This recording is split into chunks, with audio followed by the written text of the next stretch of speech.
नमस्कार दोस्तों, स्वागत है आपका आज के मुख्य समाचार में। सबसे पहली और बड़ी खबर में आपको बताएंगे कि भाजपा शासित प्रदेश कर्नाटक में घुसी भारत जोड़ो यात्रा तो भीड़ देखकर उड़ गई भाजपा की नींद। दूसरी बड़ी खबर में आपको बताएंगे कि बीजेपी आरएसएस की नफरत हिंसा फैलाने वाली विचारधारा के खिलाफ खड़े होना है भारत जोड़ो यात्रा का मकसद, राहुल गांधी ने दिया यह बयान। तीसरी बड़ी खबर में आपको बताएंगे कि मध्य प्रदेश निकाय चुनाव, निमाड़ में कहीं भाजपा तो कहीं कांग्रेस ने लहराया परचम, नेपनगर में निर्दलीय जीते। और इसी के साथ चौथी बड़ी खबर में जिक्र होगा कि उत्तर प्रदेश से जब भाजपा भागेगी तभी केंद्र से उसका सफाया होगा, अखिलेश यादव ने किया ये बड़ा दावा। और इसी के साथ पांचवी बड़ी खबर में जिक्र गुजरात का। गुजरात में सत्ता में आने के लिए कांग्रेस ने चला ये बड़ा दाव, पाटीदार समुदाय का समर्थन हासिल। दोस्तों, हर एक खबर की गहराई में आपको ले जाएंगे, लेकिन उससे पहले अगर आप भी राहुल गांधी के भारत जोड़ो यात्रा का खुलकर करते हैं समर्थन तो वीडियो को लाइक जरूर कीजिए और चैनल सब्सक्राइब कर लीजिए ताकि रोज की खबरें आप तक पहुंचे। सबसे तेज रुख करते हैं सबसे पहली और बड़ी खबर की तरफ। कर्नाटक में राहुल गांधी का हुआ जबरदस्त स्वागत, भारत जोड़ो यात्रा ने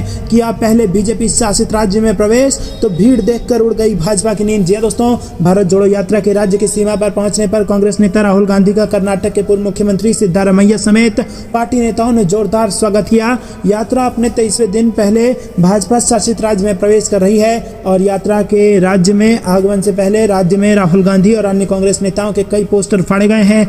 यात्रा के स्वागत के लिए लगाए गए 40 से अधिक पोस्टर फाड़े गए। कांग्रेस नेताओं ने भाजपा कार्यकर्ताओं पर राहुल गांधी और अन्य कांग्रेस नेताओं के पोस्टर फाड़ने का आरोप लगाया है। दोस्तों, रुक करते हैं अगली बड़ी खबर की तरफ। बीजेपी आरएसएस की नफरत हिंसा फैलाने वाली विचारधारा के खिलाफ खड़े होना है भारत जोड़ो यात्रा का मकसद, राहुल गांधी ने दिया यह बयान। जी दोस्तों, कांग्रेस की भारत जोड़ो यात्रा की एंट्री केरल के बाद कर्नाटक में हो गई। कर्नाटक के चामराजनगर जिले के गुंडलुपेट में राहुल गांधी समेत अन्य भारत यात्रियों का जोरदार स्वागत किया गया। इस दौरान राहुल गांधी ने कहा कि कन्याकुमारी से कश्मीर तक भारत जोड़ो यात्रा चलेगी और इसका लक्ष्य जो बीजेपी संघ की विचारधारा नफरत और हिंसा फैला रही है उसके खिलाफ खड़े होने का है।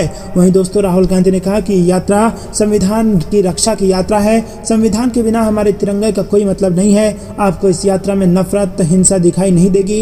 ये यात्रा में हम हर धर्म, हर जाति, हर क्षेत्र, हर भाषा के लोग हमारे साथ इस यात्रा में चल रहे हैं। कांग्रेस के पूर्व अध्यक्ष ने कहा कि जब भीड़ में धक्का लगता, जब कोई गिरता है, सब लोग उसको उठाते हैं, उसकी मदद करते हैं। कोई ये नहीं पूछता कि तुम्हारा धर्म क्या है, तुम्हारी जाति क्या है, तुम्हारा भाषा क्या है। यही तो हमारा प्यारा हिंदुस्तान है।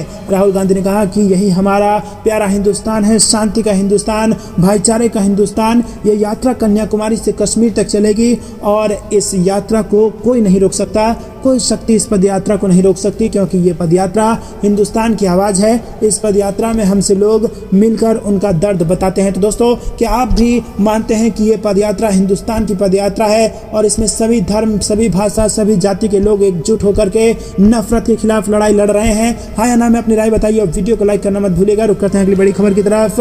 मध्य प्रदेश निकाय चुनाव में कांग्रेस ने लहराया परचम, भाजपा को लगा बड़ा झटका। जी हाँ दोस्तों, आपको बता दें कि बड़ी खबर आ रही है। दोस्तों, मंडलेश्वर नगर परिषद में कांग्रेस ने बीजेपी से परिषद छीन लिया है। यहाँ पर कांग्रेस के 10 पार्षद जीते हैं और बीजेपी के 4, साथ ही एक निर्दलीय पार्षद की जीत हुई है। वहीं दोस्तों, भीकनगांव नगर परिषद में बीजेपी के 6 पार्षद जीते तो कांग्रेस के भी यहाँ 6 पार्षद जीते हैं और 3 पार्षद निर्दलीय जीते हैं। यहाँ पर निर्दलीय पार्षद तय करेंगे कि किसको समर्थन दें। फिलहाल दोनों पार्टी नगर परिषद बनाने की ताल ठोक रही है। दोस्तों, आपको बता दें कि ये बड़ा झटका भाजपा को कांग्रेस ने दिया है इस सीट पर। रुक करते हैं अगली बड़ी खबर की तरफ। उत्तर प्रदेश में जब भाजपा भागेगी तभी केंद्र से उसका सफाया होगा, अखिलेश यादव ने दिया यह बयान। दोस्तों, समाजवादी पार्टी का अध्यक्ष लगातार तीसरी बार चुने जाने के बाद शुक्रवार को उत्तर प्रदेश के पूर्व मुख्यमंत्री अखिलेश यादव ने 2024 में होने वाले लोकसभा चुनाव में भाजपा को सत्ता से बेदखल करने के उपाय बताते हुए कहा कि जब उत्तर प्रदेश से भाजपा भागेगी तभी केंद्र से उसका सफाया हो सकेगा। दोस्तों, आपको बता दें कि अखिलेश यादव ने कहा कि 2024 में भाजपा को सत्ता से हटाने के लिए हमें आगे की लड़ाई के वास्ते तैयार रहना है और उत्तर प्रदेश इस लड़ाई में मुख्य भूमिका में होगी। उन्होंने कहा कि दोस्तों, आज से शुरू हो रही है नई जिम्मेदारी, अब है नए संकल्पों की तैयारी। दोस्तों, रुक करते हैं अगली बड़ी खबर की तरफ जो कि गुजरात से आ रही है। गुजरात की सत्ता के लिए पाटीदारों का समर्थन ले रही है कांग्रेस और इस पाटीदार समुदाय पर है सबकी नजर। जी हाँ दोस्तों, गुजरात विधानसभा चुनाव में अब बहुत वक्त नहीं बचा है। राजनीतिक दल अपनी तैयारियों में कोई कसर नहीं छोड़ना चाहती है और इसी बीच आपको बता दें कि कांग्रेस पार्टी ने भाजपा के एक बड़े वोट बैंक पर लगा दी है सेंध और वो वोट बैंक पाटीदार का वोट बैंक है। जी हाँ दोस्तों, पाटीदार यहाँ पर डिसाइडिंग फैक्टर होता है गुजरात के चुनाव में, और पाटीदार का अगर वोट कांग्रेस को मिल जाए तो भाजपा का सुपड़ा साफ होना तय है। और इसीलिए अब भारतीय जनता पार्टी के खिलाफ मैदान में उतरी कांग्रेस ने पाटीदार समाज पर अपनी नजरें गड़ा ली है। कांग्रेस नेता पाटीदार समाज की 3 कुल देवियों के मंदिर जाकर हाजिरी लगाएंगे। खोडलधाम पहुंचे कांग्रेस नेताओं ने पाटीदार नेता नरेश पटेल से भी मुलाकात की। प्रदेश अध्यक्ष जगदीश ठाकुर, राज्यसभा सदस्य शक्ति सिंह गोहिल आदि नेताओं की अगुवाई में राजकोट से शुरू हुई कांग्रेस की चलो मां के मंदिर यात्रा बुधवार को खोडल माता मंदिर पहुंची। तो दोस्तों, क्या पाटीदार समुदाय देगा कांग्रेस को अपना समर्थन? अपनी राय आप हमें बताइए। रुक करते हैं अगली बड़ी खबर की तरफ। उद्धव ठाकरे ने बीजेपी और एकनाथ शिंदे पर बोला हमला, कहा जीतेंगे हर लड़ाई। दशहरा रैली में शिवसेना भरेगी हुंकार। जी हां दोस्तों, शिवसेना प्रमुख उद्धव ठाकरे ने एक बार फिर बीजेपी और महाराष्ट्र के मुख्यमंत्री एकनाथ शिंदे के नेतृत्व वाले गुट पर निशाना साधा। सामना के जरिए उन्होंने कहा कि हमें हर लड़ाई जीतनी है और हम जीतेंगे, चाहे वो कोर्ट में हो या फिर आयोग में हो। उन्होंने आगे कहा कि इतिहास में ठगों के बगावत की तरह महाराष्ट्र में हिंदुत्व का फर्जीवाड़ा करने वालों की भी अति हो गई है, लेकिन सिर्फ हाथों में भगवा होने से कोई फायदा नहीं, हृदय में भी भगवा होना चाहिए। उद्धव ठाकरे ने कहा कि देश में लोकतंत्र बचाना है और हिंदुत्व को टिकाना है। उन्होंने कहा कि जनता के मन की लड़ाई हमने जीत ली तो उनके मन की वो भावना कायम रहेगी, ये ध्यान रहे। दोस्तों, रुक करते हैं अगली बड़ी खबर की तरफ। अरविंद केजरीवाल का दावा, राघव चड्ढा को गिरफ्तार करने की हो रही है तैयारी। जी दोस्तों, अरविंद केजरीवाल ने आशंका जताई है कि राघव चड्ढा को गिरफ्तार किया जा सकता है। उनकी ये आशंका ऐसे वक्त आई है जब आम आदमी पार्टी के कई नेताओं को गिरफ्तार किया जा चुका है।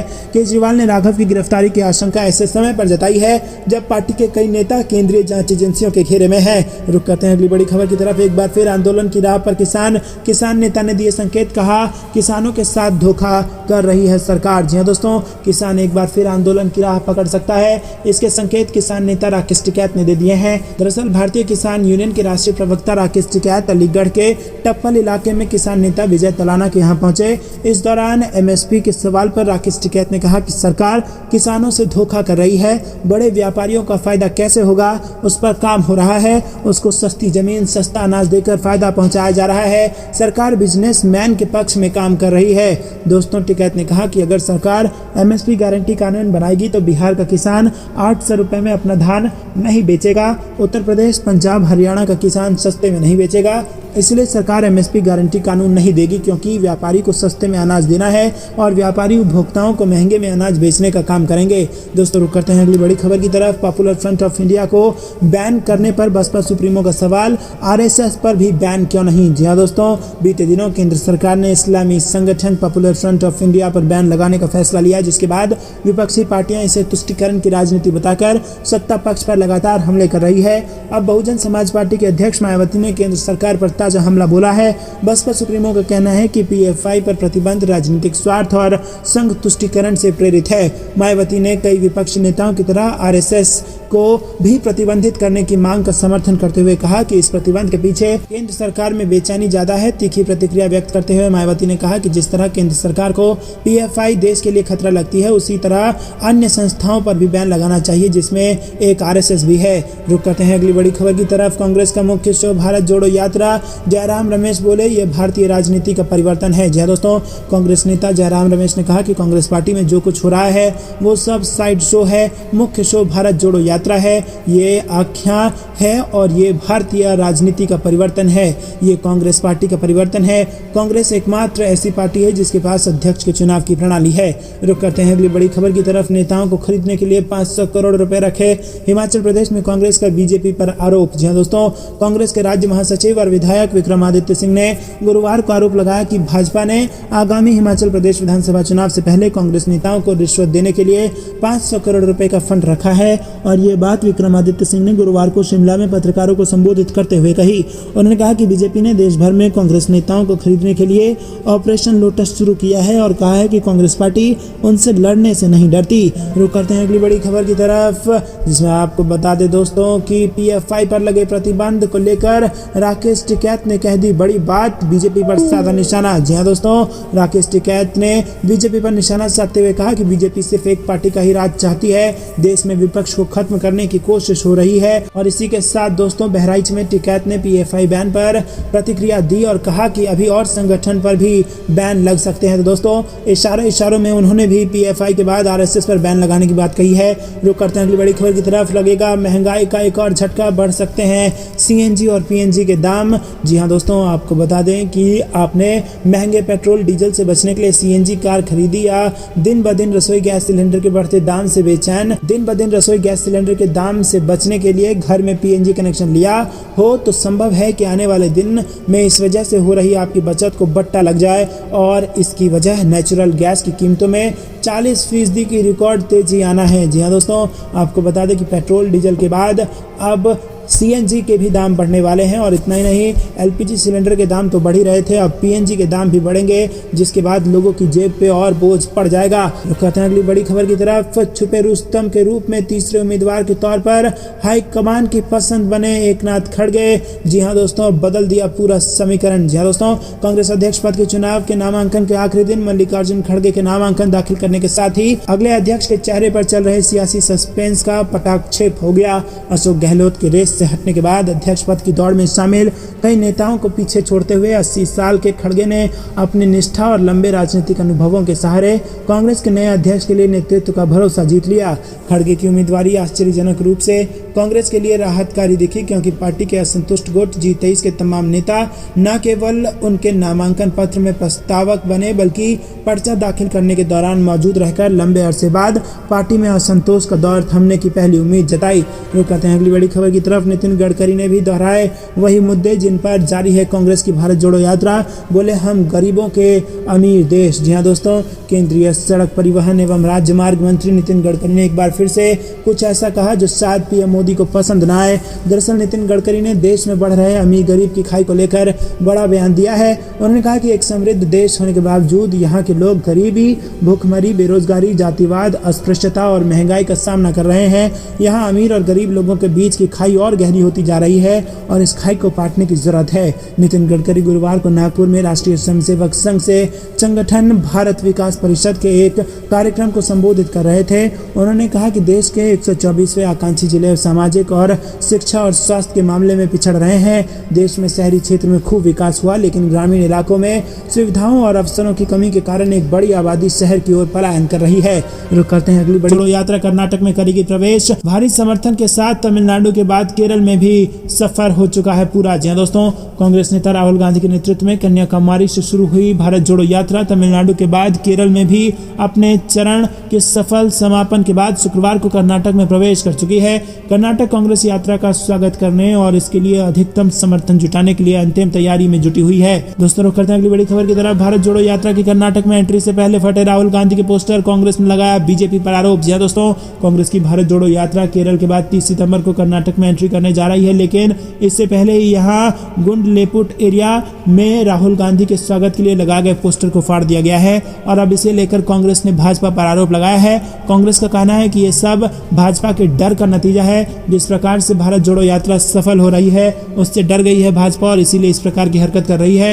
रुक करते हैं अगली बड़ी खबर की तरफ। भारत जोड़ो यात्रा के दौरान राहुल गांधी के अंदाज ने विरोधियों का भी जीता दिल। जी दोस्तों, कांग्रेस के पूर्व अध्यक्ष और लोकसभा सांसद राहुल गांधी ने कन्याकुमारी से कश्मीर तक कांग्रेस की भारत जोड़ो यात्रा के दौरान एक छोटी बच्ची से मिलने पर एक बेहद सुकून देने वाला पोस्ट साझा किया। कांग्रेस नेता ने उस बच्ची के साथ एक तस्वीर साझा करते हुए कहा कि मैं इस तरह के पलों के लिए 1000 मील भी चल सकता हूं, जिसने जमकर विरोधियों का और समर्थकों का दिल लूटा। रुक करते हैं अगली बड़ी खबर की तरफ। जन आक्रोश रैली में बोले जयवर्धन, कांग्रेस कार्यकर्ता चाहते हैं कि राहुल गांधी बने अध्यक्ष। जी दोस्तों, आपको क्या कुछ लगता है, क्या राहुल गांधी को बन जाना चाहिए अध्यक्ष? कमेंट में बताइए। दरअसल दोस्तों, शाजापुर में कांग्रेस ने जिला मुख्यालय पर किसान आक्रोश रैली का आयोजन किया। सभा में पूर्व मंत्री एवं कांग्रेस विधायक जयवर्धन सिंह ने सरकार पर बड़ा जुबानी हमला किया और कहा कि जब से महाराज का भाजपा में प्रवेश हुआ है तब से आप देख सकते हैं कि भाजपा की क्या स्थिति हुई है। हमारे गृह मंत्री नरोत्तम गौतम मिश्रा भी असंतुष्ट हैं। प्रदेश अध्यक्ष अलग चल रहे हैं, मामू अलग चल रहे हैं, महाराज अलग चल रहे हैं। भाजपा के भी 3 गुट हो गए हैं, एक है शिवराज भाजपा, दूसरी है महाराज भाजपा और तीसरी है नाराज भाजपा।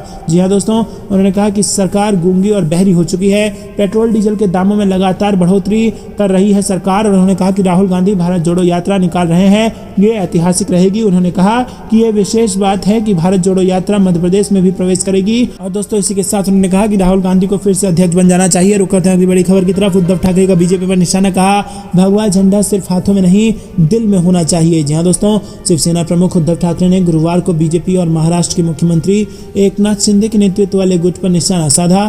पूर्व सीएम ठाकरे ने बीजेपी और शिंदे गुट पर हमला करते हुए कहा कि भगवा झंडा सिर्फ किसी के हाथ में नहीं बल्कि दिल में होना चाहिए।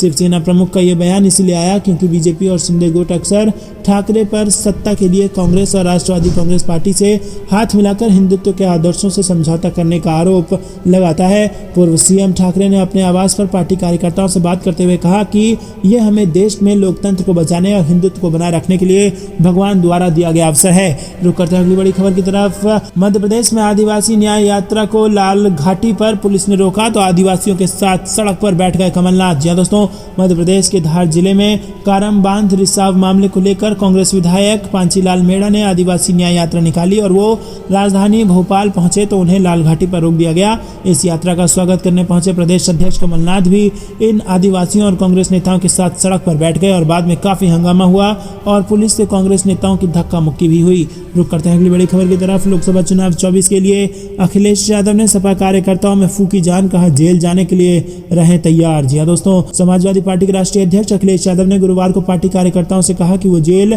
भरने के लिए तैयार रहें। अखिलेश यादव ने कार्यकर्ताओं को संबोधित करते हुए कहा कि लोकसभा चुनाव 2024 में बीजेपी को सत्ता से हटाने और लोगों को न्याय दिलाने के लिए जेल भरने के लिए तैयार रहें। अखिलेश यादव ने लगातार तीसरे कार्यकाल के लिए सपा के राष्ट्रीय अध्यक्ष का पदभार संभालने के बाद लखनऊ में पार्टी के राष्ट्रीय सम्मेलन को संबोधित करते हुए ये बात कही।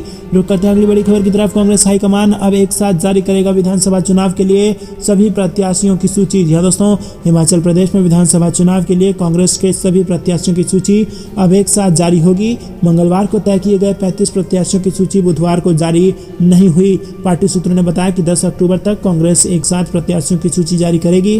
प्रदेश में विधानसभा चुनाव के लिए प्रत्याशी तय करने को कांग्रेस की स्क्रीनिंग कमेटी की बैठक 2 अक्टूबर को सुबह 10:30 बजे नई दिल्ली में होगी। रुक करते हैं अगली बड़ी खबर की तरफ। चुनाव आयोग ने हर विधानसभा में हमारे 20,000 वोट काटे, अखिलेश यादव के बयान पर यूजर्स कर रहे हैं कमेंट। जी दोस्तों, अखिलेश यादव लगातार तीसरी बार समाजवादी पार्टी का राष्ट्रीय अध्यक्ष बन गए हैं। पार्टी के चुनाव अधिकारी और वरिष्ठ नेता रामगोपाल यादव ने राष्ट्रीय अधिवेशन में अखिलेश यादव के निर्विरोध पार्टी अध्यक्ष चुने जाने का ऐलान किया। अध्यक्ष चुने जाने के बाद अखिलेश यादव ने अधिवेशन को संबोधित किया और अपने संबोधन में अखिलेश यादव ने पिता मुलायम सिंह यादव के सपने को याद कर भाजपा सरकार पर हमला किया और चुनाव आयोग पर चुनाव हराने का आरोप लगा दिया। अखिलेश यादव ने अधिवेशन को संबोधित करते हुए कहा कि आप जब सदस्यता अभियान के लिए लोगों के बीच में गए होंगे तो आपने महसूस किया होगा कि लोगों को भी भरोसा नहीं है कि भाजपा की सरकार बन कैसे गई। ये सरकार समाजवादियों की थी लेकिन ये सरकार छीन ली गई। पूरी मशीनरी ने मिलकर सरकार छीना है। उन्हें पता था कि यूपी में सरकार जाने का मतलब क्या है, इसीलिए सरकार बनाने के लिए इन्होंने वो सब किया जो ये कर सकते थे। जी हाँ दोस्तों, अखिलेश यादव ने कहा कि हमें जहां से न्याय मिलने की उम्मीद थी चुनाव आयोग बीजेपी के लोग पन्ना प्रभारी जानबूझकर यादव और मुसलमानों के वोट हर विधानसभा में 20,000 वोट काट दिए और कईयों के नाम काट दिए, कई के बूथ बदल दिए और यही भाजपा की चाल थी। हमने और आपने मिलकर अगर हर बूथ पर 2-3% वोट और बढ़ा लिया होता तो सरकार समाजवादियों की बनी होती। तो दोस्तों, क्या आपको भी ऐसा लगता है कि साजिश के तहत समाजवादी पार्टी से सरकार छीनी गई? रुक करते हैं अगली बड़ी खबर की तरफ। आप विधायक को बेल पर अरविंद केजरीवाल का तंज, बीजेपी वाले दिल्ली में फर्जी जांच करते रह गए, उधर गुजरात हाथ से फिसल गया। जी दोस्तों, आम आदमी पार्टी के विधायक अमानतुल्लाह खान को दिल्ली वक्फ बोर्ड में अवैध नियुक्ति से जुड़े मामले में बुधवार को जमानत दे दी गई, जिसके बाद दिल्ली के सीएम अरविंद केजरीवाल ने तंज कसते हुए कहा कि बीजेपी वाले दिल्ली में फर्जी जांच करते रह गए और उधर हाथ से गुजरात फिसल गया। रुक करते हैं अगली बड़ी खबर की तरफ। मोदी सरकार पर लगातार हमलावर रहने वाले राज्यपाल सत्यपाल मलिक के राजनीति में आने के संकेत, जयंत चौधरी के साथ करेंगे मंच साझा। जी दोस्तों, 30 सितंबर को मेघालय के राज्यपाल सत्यपाल मलिक सेवानिवृत्त हो रहे हैं। रिटायरमेंट से पहले ही सत्यपाल मलिक ने भारतीय जनता पार्टी और प्रधानमंत्री मोदी के खिलाफ मोर्चा खोला हुआ है। वो किसी न किसी तरह के आरोप और हमले पीएम मोदी पर करते रहे हैं। दोस्तों आपको बता दें कि रिटायरमेंट से पहले ही सक्रिय राजनीति में आने के उन्होंने संकेत दे दिए हैं और 3 अक्टूबर को शामली में होने वाले किसान सम्मेलन में वो राष्ट्रीय लोक दल के राष्ट्रीय अध्यक्ष जयंत चौधरी के साथ मंच साझा करेंगे। रुक करते हैं अगली बड़ी खबर की तरफ। बीजेपी में शामिल होने के बाद भी अग्निपथ योजना के विरोध में कैप्टन मोदी सरकार को दी सलाह। जी हाँ दोस्तों, पंजाब के पूर्व सीएम कैप्टन अमरिंदर सिंह भाजपा के एकमात्र ऐसा नेता बन गए हैं जो अभी भी केंद्र सरकार द्वारा लाई गई अग्निपथ योजना का विरोध कर रहे हैं। दोस्तों, एक इंटरव्यू में उन्होंने केंद्र सरकार को अग्निपथ योजना की समीक्षा करने का सुझाव दिया है। उन्होंने कहा कि ये रेजिमेंटों में लंबे समय से विद्यमान विशिष्ट लोकाचार को कमजोर करेगी। कैप्टन ने एक बार फिर कहा कि एक सैनिक के लिए 4 साल की सेवा बहुत कम है। उन्होंने कहा कि Sikh regiment, Dogra regiment, Madras regiment आदि जैसी विभिन्न रेजिमेंट का अपना अलग लोकाचार है जो सैन्य दृष्टि से बहुत महत्वपूर्ण है और ऐसा लगता है कि इसे नजरअंदाज कर दिया गया है। रुक करते हैं अगली बड़ी खबर की तरफ। महाराष्ट्र में बीजेपी सरकार से काफी नाराज हैं पूर्व सैनिक, बोले फडणवीस आजकल नहीं दे रहे तवज्जो। जी हाँ दोस्तों, महाराष्ट्र में बीजेपी ने एकनाथ शिंदे की अगुवाई में 2024 लोकसभा चुनाव की तैयारियां शुरू कर दी हैं। महाराष्ट्र में होने वाले नगर निगम चुनाव के लिए भी सभी पार्टियों ने भी अपनी कमर कस ली है, मगर इस समय बीजेपी से जुड़ा 10 लाख पूर्व सैनिकों का संगठन पार्टी के कार्यशैली से काफी नाराज चल रहा है। इससे बीजेपी को आगामी चुनाव में बड़ा झटका लग सकता है।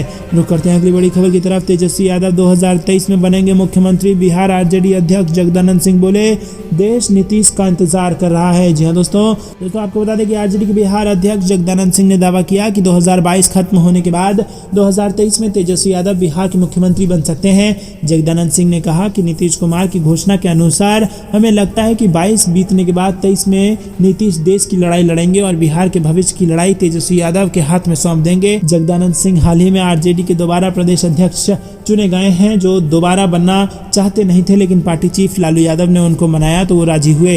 रुक करते हैं अगली बड़ी खबर की तरफ। अब फिर से नए आंदोलन की तैयारी में जुटे राकेश टिकैत 26 नवंबर को सरकार के खिलाफ भरेंगे हुंकार। जी हाँ दोस्तों, आपको बता दें लगभग 1 साल तक चले किसान आंदोलन में अहम भूमिका निभाने वाले राकेश टिकैत एक बार फिर से सरकार के खिलाफ हुंकार भरने की तैयारी कर रहे हैं। खबर के मुताबिक 26 नवंबर को राकेश टिकैत फिर से सरकार के खिलाफ हल्ला बोल करने वाले हैं और इसके लिए तैयारी भी की जा रही है।